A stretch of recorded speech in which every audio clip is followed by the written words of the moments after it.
Karma by को जानते हैं आप लोग? नहीं जानते। इसी कलयुग की माई थी कर्मा बाई।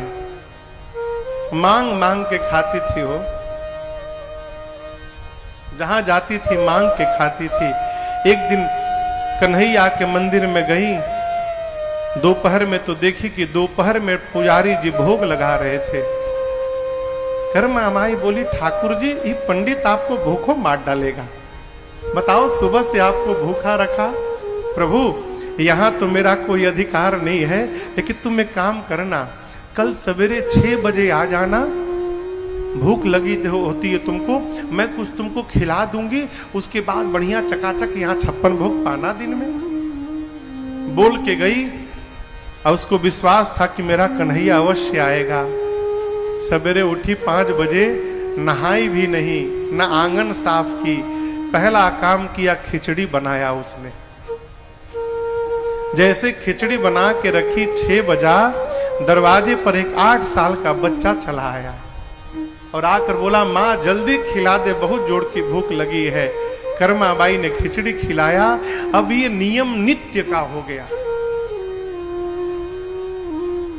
रोज भगवान आते थे, रोज कर्मा भाई भगवान को खिचड़ी खिलाती थी। एक दिन ठाकुर जी खा के गए, 6:30 बजा होगा, कर्मा बाई बर्तन साफ करी थी, तब तक एक महात्मा गुजरे।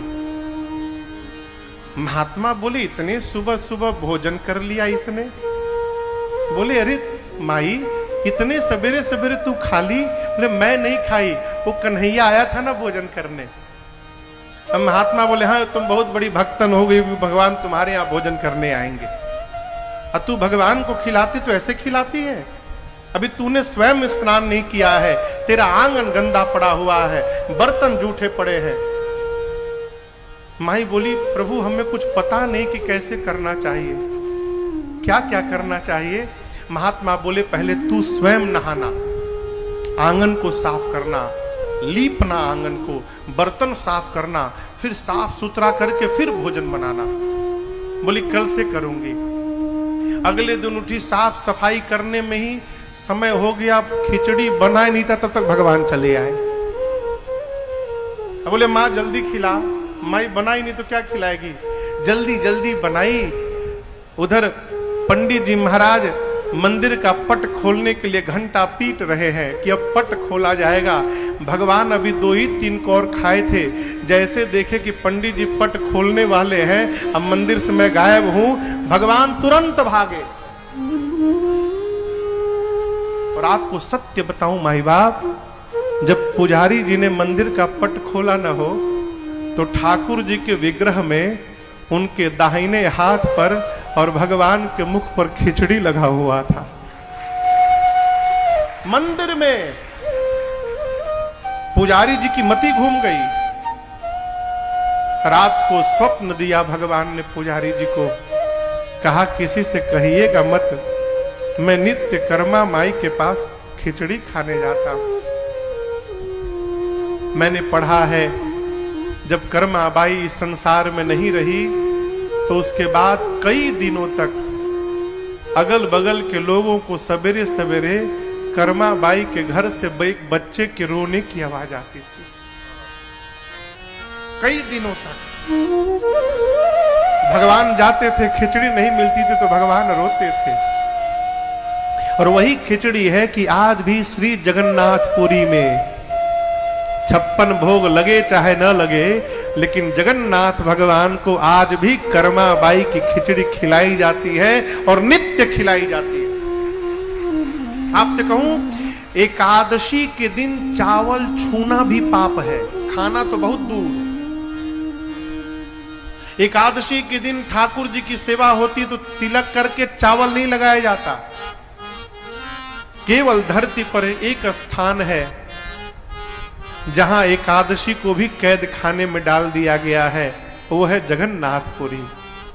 एकादशी भगवान गए, जाकर जगन्नाथ से स्वामी से बोले कि आप खिचड़ी नहीं खाएंगे, चावल है। क्यों? मैं आया हूं, एकादशी हूं। भगवान ने कहा, तुम मेरी कर्मा माई की खिचड़ी छुड़वाने आए हो, डालो इसको जेल के भीतर। आप जाइएगा तो मंदिर के पीछे एक कारागार बनाया गया है और वहां एकादशी को उल्टा करके लटका के बंद किया गया।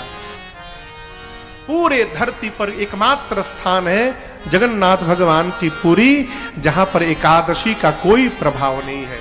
वहां भगवान नित्य चावल पाते हैं। अब बताओ, कर्माबाई के लिए यदि रघुनाथ जी आ सकते हैं, कन्हैया आ सकते हैं, हमारे आपके लिए क्यों नहीं आ रहे माई बाप? कारण मैं बताता हूं।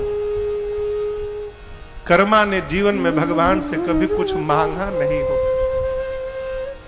लुटाती ही रही अपना। और याद रखिएगा, जहां मांग होती है वहां से प्रेम समाप्त हो जाता।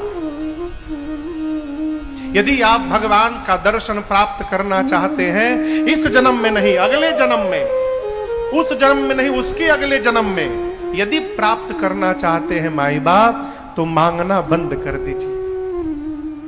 क्यों? आपसे यदि कोई रोज आकर मांगे, आपको अच्छा लगेगा? आपको यदि रोज मांगा जाए तो आपको अच्छा नहीं लगता। हम भी रोज जिनसे मांगते हैं, इनको कैसा लगता होगा? है? जिसको प्रेम करते हैं उससे मांगते नहीं है माई बाप, वहां लुटाते हैं। आप भी लुटाइए, अपना मन इन पर लुटा दीजिए।